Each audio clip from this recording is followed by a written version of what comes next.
What is going on, everyone? Welcome to another very exciting episode right here on the MIgardener channel. This one was actually super impromptu. We were just out at out of my parents' house celebrating Mother's Day with my mom, and I looked over to her really nice herb garden that I planted out for her a couple years ago with some perennials. It's got some chives, which we gotta take care of those in a second.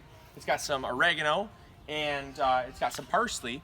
But I noticed here that there was actually an opportunity for me to bring you guys along for something that we get asked about, I would say, at least 10 or 15 times a month, and this is about these weeds that grow underneath trees. Now, a lot of people ask about the weeds that grow underneath trees, and we never really understand what they mean, because it could be a weed or it could be what this is, and usually we find that out through a picture that they send, and we find out that it's not in fact weeds, but something called water sprouts. Now, water sprouts, not a water spout. A water spout is like a tornado that happens over the water, but a water sprout is what happens in early spring with growth. So if you come in here really close, Cindy, you'll notice that this tree has all of this growth here, all around here, and these are water sprouts. Now, water sprouts happen at the base, and some trees will do this more than others. Typically, ornamental trees are way more likely to do this. Trees that have been grafted are way more likely to do this. If you're doing this, if this is like a maple tree, not so much. But all trees will do this at some point. It's just some trees will do it more than others. And so a lot of people ask how to remove water sprouts. And the answer is you really can't do anything about it. This just kind of comes down to yearly maintenance. There's really nothing that you can do to prevent them from happening. You can kind of reduce them through mulching. You could heavily mulch if you wanted to. You could put down weed fabric if you wanted to, but they're still going to sprout up. They're going to happen no matter what. And so if you come in here, you'll notice they actually sprout up from the trunk. They're so dense in here, it's crazy. I've never actually seen so many, but that's why it serves as a really good example. But you'll notice they come up from the root line. And a lot of trees will do this. That's why they're called water sprouts.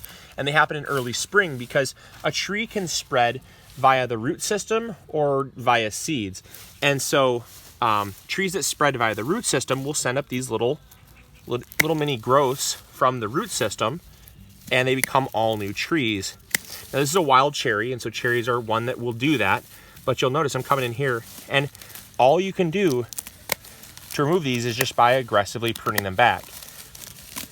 And they're going to come back next spring, and the spring after that, and the spring after that.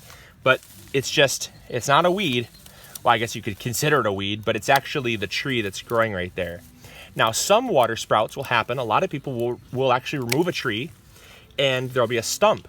And they will actually have a full tree grow back from that stump, just from the root system that still has energy. So it's very important to just be persistent and keep pruning these out. But no, they're not weeds. That's the actual technical term, is a water sprout. And there's not a whole lot you can do to control them besides aggressively pruning or maybe mulching to kind of reduce how many there are. Also, there has been some studies that have shown that years that are drier will show more signs of water sprouts than others. Kind of contrary to the name, dry seasons have more water sprouts, and that's just because it's lower to the ground. There's actually less energy for the tree to send water up to the leaves, so it actually is way more advantageous just to put out a little bit of growth right down here, where the distance to travel from the soil to the top of the branches is a lot less of a distance. So drier years tend to have more water sprouts than others. So just another little fun fact. But I'm gonna get here, and for Mother's Day, I'm gonna clean this up for my mom and make it look all nice here. And that way it's not gonna choke out all these other beautiful herbs. Now, real quick fun fact here. So aside from water sprouts, we have some chives. A lot of people ask how to control chives from spreading, because they'll spread throughout the entire garden. The only way that you can do them, control them, is by either putting them in containers, which we do recommend, or aggressively pruning them back. So we'll come over here and basically just take all these. These are really delicious in salads, very flavorful. But you come in here, just prune them all back, and that way they're not gonna spread, because the only way they can spread is either by multiplying their bulbs or with spreading seeds. And the seeds will spread a lot further than their bulbs can. So that's about it. I just wanted to help you guys out, answer a few questions that we get asked a lot about things like chives spreading and what are those weeds underneath my trees. And so I hope you guys enjoyed. I hope you learned something new. Happy Mother's Day to all the mothers out there.